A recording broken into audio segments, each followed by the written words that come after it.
Good morning and welcome to Bloomberg UK, a special focus on the biggest challenges facing the British government, economy, financial services and markets. I'm Kriti Gupta in London. Now, party conference season is one of the highlights of the UK political calendar. The Prime Minister's party, the Conservatives, will meet in Manchester in just a few days' time. On the other hand, the opposition Labour Party is ahead in the polls by 15 to 20 points. Donations to Labour have been increasing as we head towards an election, likely in about 12 months' time. Now, Labour's conference kicks off the following week. Joining me now is Bloomberg's Adrian Wooldridge and Lizzie Burden, who, by the way, will actually be at the conference next week. Adrian, we're going to get to you in a sec, but Lizzie, set the stage for us for what to expect next week. Well, it's a very different atmosphere to this time last year when we had party conferences and, of course, Liz Truss's administration was in chaos. This year, it's the first time for Rishi Sunak as Prime Minister at conference, and he is setting the scene for the general election. So short of manifestos, this is where we'll find out from both parties the lay of the land as we head towards that general election. For the Conservatives, as you say, they're behind in the polls, not just by double digits, but by 15 to 20 points. For Labour, they've got to show the actual positive case for why you would want to vote for them at this point and show to the conference attendees that they are a government in waiting. Adrian, Lizzie just set that up beautifully. What's the game changer here for you? The game changer in what sense? The game changer as in what could really throw you for a loop next week? If the Tories did so well that they leapt ahead in the polls. I mean, I think you ask about game changers, but the reason why I'm having difficulty answering that question is it looks pretty set in stone what's happening. The Tories have been behind by 15 to 20 points for a long, long time now. So it's hard to see anything really shaking this up. And Kier Starmer's challenge is to not do anything wrong, and Rishi Sunak's challenge is to do something so extraordinary that people are forced to look again at the two parties. Both of those, I mean, that's a very hard thing to do. I mean, let's dive in specifically to the Rishi Sunak piece of the equation, because Justin, I think the last 7 days or so, he's turned around on that green policy. I imagine that's already going to get quite a bit of pushback, not just from his colleagues, but yes, those across the aisle as well. How much pushback? Oh, a lot of pushback from his party. The reason he's done it is quite interesting. I think he's always been very nervous about spending a lot of money, spending money that we don't have. That was what really led him to doubt Boris Johnson's prime ministership. He's been worried about HS2 and the exploding costs for a long time. So that's been a long-term thinking in his mind. But the other thing was the by-election, Boris Johnson's seat, which, strangely enough, didn't go to Labour. The Conservatives managed to hold on to it essentially because of the ULEZ charges. So he began to think, not only is it wrong to be spending all this money, but we might have some sort of way of using nervousness about the cost of green policies to shake up British politics. I think you used that key word, the cost of green policies. Yes. And Lizzie, I want to bring you in here because we kind of dove into this last week as well. This idea that, is this actually him being austere and smart, or is this purely political? What is your take? Well, that's the gamble, isn't it? He's gambling that people care more about the cost of living than they do about climate change. And you can ask whether it's political. The Conservatives say it isn't. And yet, you mentioned, Adrian, about the coincidence of this happening just after that by-election. They also, the Conservatives, right after making this announcement on net zero, started attacking Labour. So you could ask whether this is all part of the Conservative strategy to make the Labour Party defend that centre-left position and stick to the detail and break it down on ideology. That's where the Tories are really going to be trying to drive a wedge as we get closer and closer to the election, making it more difficult for Keir Starmer. It may not change the polls completely, but Sunak's going to be hoping he can bring the parties closer together. You mentioned as well HS2, Adrian. I think the similarity between the two issues of net zero and HS2 is it puts a question mark over this image Sunak's been trying to present of himself as a Prime Minister for the long term, because these are long-term issues, both of them. Yeah, we'll dive into HS2 in a second, but your initial take on that, do you agree with Lizzie? Yeah, absolutely. And it is quite interesting that since Sunak has, it's not just the ULEZ issue, I mean, now raising the issue of the cost of green issues has led to the biggest sort of decline in Labour's lead that we've seen for a long time. It is beginning to, I think there's been a sort of 6-point shift. It is beginning to cast doubt about Labour. And so if Labour looks as though it's not the party of not radical change, but of change, that's a good thing. But if it looks as though it's the party sort of in some way defending a soggy status quo that is costing ordinary people a lot of money, then, again, you have a chance of changing people's perceptions. All right, so let's talk about this HS2 debacle, if we will, putting it lightly. I feel like, how do we fix this? How does Rishi Sunak clean this up? Well, one of the problems is that the Tory party conference is in Manchester, that great city. And, you know, if you're going to Manchester and say, you know, here I am and I'm not building a HS2 to Manchester, I've decided to cut it off, you know, in Birmingham, that's not a very good look. I mean, they've been worried for a long time about the costs of HS2 because it has been going up and up and up and up, and it is a huge cost. But on the other hand, you know, stopping building, you know, in the middle, building the bridge halfway and then just leaving it hanging there is not a good look. I mean, it's not a very sensible policy, particularly if you're trying to brand yourself as somebody who's a pragmatic politician with a view to the long-term future of the country, as Sunak is. Well, we should mention, for our global audience and for our UK audience, we did not mean to laugh at Manchester. We appreciate our Manchester viewership. Lizzie is from Manchester herself, so we want to make sure we don't offend anyone there. But Lizzie, your take then on kind of the trade-off between that long-term vision that Adrian was just talking about and the short-term cost, which, again, is why I think some people might argue that this actually wasn't a political move at all. It's the idea that, like Italy, like Spain, like France and Germany, and like really every country around the world, the fiscal deficit is a real issue. Yeah, indeed. I'm glad, Adrian, that you agree with me that Manchester's a great city, not provincial, as your he would never say that. In terms of the idea of HS2 and whether to go ahead with it, it brings into question the commitment of the Conservatives to this project of levelling up that was so central to Boris Johnson's agenda, and then whether the Conservatives can hold on to the Red Wall, those crucial seats in the north. But before Boris Johnson as well, George Osborne had his Northern Powerhouse project too, to which HS2 was central. We were speaking to the CEO of the Northern Powerhouse Partnership on the Bloomberg UK Politics podcast, and interestingly, he said that businesses in the north are now looking at the Conservatives and looking through them because they just don't expect them to be in power after the next election. So they're making investment decisions on the basis that the next government is going to be red. And that's really worrying, I think, for the Conservatives. And it reflects our MLive Pulse survey, which showed that I think it was 2/3 of finance professionals see Kier Starmer as better for the pound and for the stock market. Adrian, would you agree with that? Is Kier Starmer the more business-friendly leader? Absolutely, I agree with that as a perception that business has made two decisions. One is that he's going to be the Prime Minister, so they better be nice to him. And secondly, that the Tory party has been such a disaster over the last 13 years, 14 years almost now, you know, of changing policies of Brexit and all of these things, that, you know, the Labour Party is probably the better, safer bet as a party.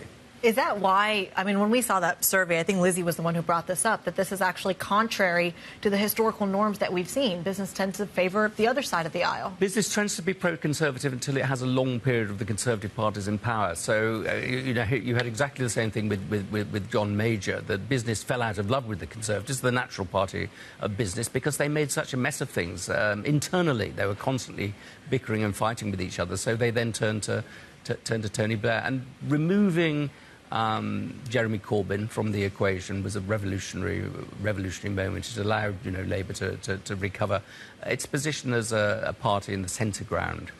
Interesting. I mean, I really enjoyed your comment about sometimes when you have too much Conservatives, it can be a bit too much. It's like eating too much cakes. At some point, it's a bit too much. I think parties, when they're in power for too long, they get to infighting a lot and they forget how awful it is to be in opposition. And so they need a period of opposition to remind them, and then they get back into power and are sensible for a bit until they get drunk with power again. All right, so Lizzie, Kier Starmer, clearly at the top of his game right now. Where does it go wrong for him? Well, I think it's easy to say that the Conservatives are looking tired of all this time in government, but then if you contrast Keir Starmer to Tony Blair, and this is one that's being made a lot right now, ask the question, is Keir Starmer the heir to Blair? You have to ask whether it's actually all that novel and whether it's a positive case to vote Labour. I think, Adrian, you said that it's not looking transatlantic, it's looking defensive at the moment, and that's what Keir Starmer is going to have to turn around. He's come a long way from the Jeremy Corbyn era. Of course, you saw that surge in stocks and sterling when Boris Johnson beat Jeremy Corbyn, but there's more to do to make sure that this is really in the bag for Labour. Adrian, your thoughts? Well, you see, in 1997, everything looked good for a leftish party, such as New Labour, as it was redubbed. You know, you had a young, vital president in the United States of the same ideological persuasion in Bill Clinton. You had a sort of new progressive sort of set of ideas about the third way and things like that. And you had a very... you had economic room for expansion and innovative policies. You've got none of those things, you know. Even Joe Biden's best friend wouldn't say that he's a young, sprightly, innovative fellow. Biden has a set of policies which are very ambitious, but we don't have the money to do that in this country. So the Labour Party was talking about spending $40 billion a year on a Green New Deal, then suddenly looked at the finances and said, we can't do that, so they're pulling back on all of that sort of thing. And they're basically coming out with piecemeal policies, some of which they almost immediately walk back, such as removing the charitable status on public schools. So you don't have that sense of dynamism. You don't have room for dynamism, either ideological or practical dynamism for Labour. So it's going to be a very, very nervous, practical party that we get.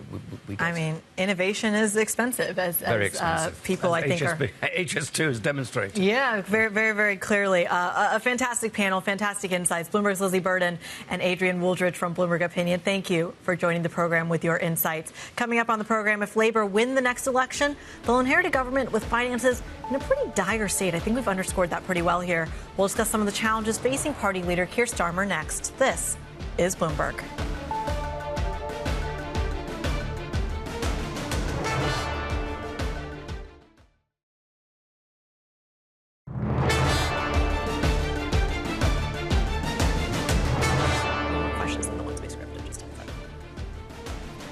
Economics, finance, politics. This is the Bloomberg UK. I'm Kriti Gupta in London. Now, a recent Bloomberg MLI Pulse survey says a Labour-led government after the next election would be the best result for stocks and the pound. But the Labour opposition leader faces tough economic headwinds in his bid to emulate Tony Blair. That's the topic of our recent Big Take story on Keir Starmer. Joining us for more now is Bloomberg's UK Bureau Chief, Ruth David, joining me right here on set. Ruth, all right, talk to us a little bit about this character that we've profiled, basically. What are the challenges? What are the successes? One of the things we definitely know about him is, unlike many of the prime ministerial predecessors, he did not go to Oxford for an undergraduate degree. Scandal. Yes, he's a Leeds graduate. He's talking about changing the class ceiling, which is an issue that's very personal to him in the UK.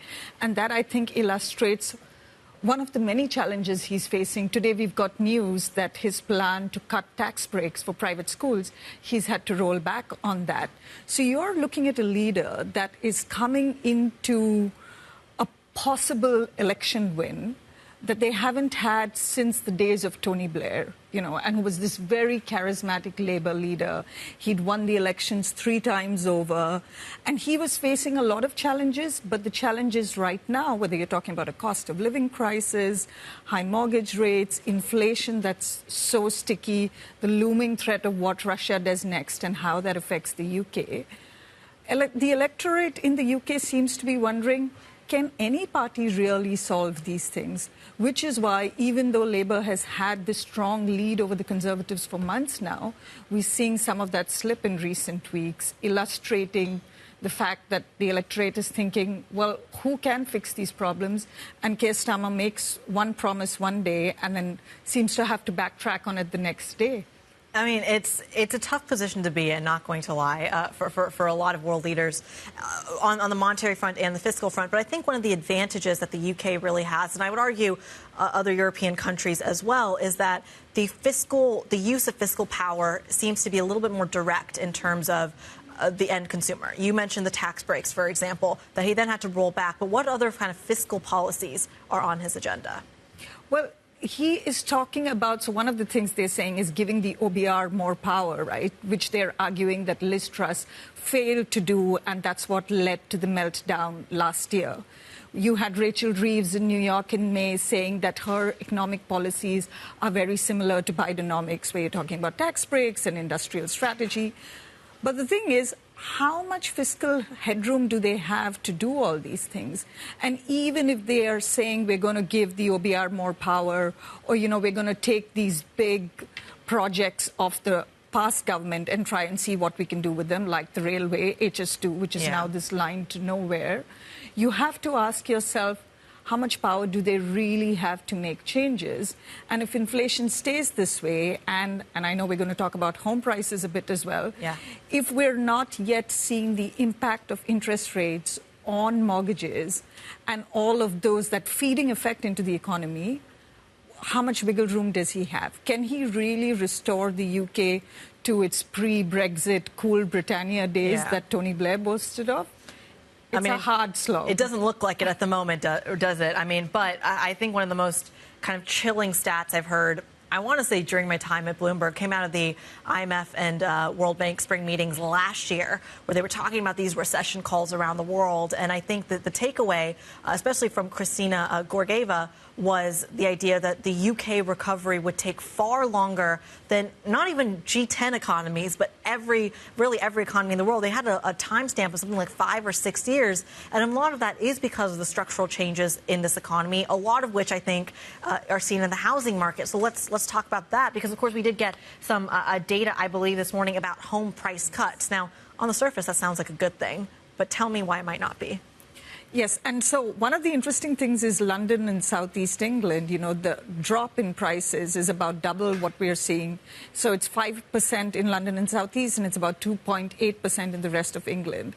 It is a really hard market if you are a seller looking to sell, because buyers are facing, we're now talking about average interest rates of about 6% on your mortgages, right?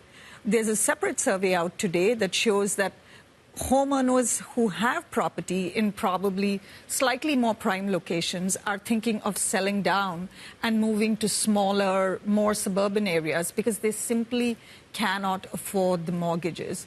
So for the economy as a whole, this is not good news. And also keep in mind that you have the rental market, which is now soaring. So you have potential buyers stuck in this place where they're spending all their savings just on making the rent. I mean, it's a fascinating dynamic that, again, you're seeing around the world, but the UK serves as a case study almost in that if houses are too expensive, there's more incentive to rent. When rental prices come down, you start to see the flood back into the housing market when rate cuts, for example, eventually emerge. Does that then fuel a housing bubble down the line? And it's a really hard kind of balance to find, I find, between the rental market and the actual sales market. Nevertheless, Bloomberg's Ruth David, all over that story. We thank you for joining us this morning. Now, in case you don't have enough controversy in the UK, we've got one more for you. The go-ahead for a new oil and gas field off the coast of the UK. We're going to discuss the controversial decision next. Stick with us. This is Bloomberg.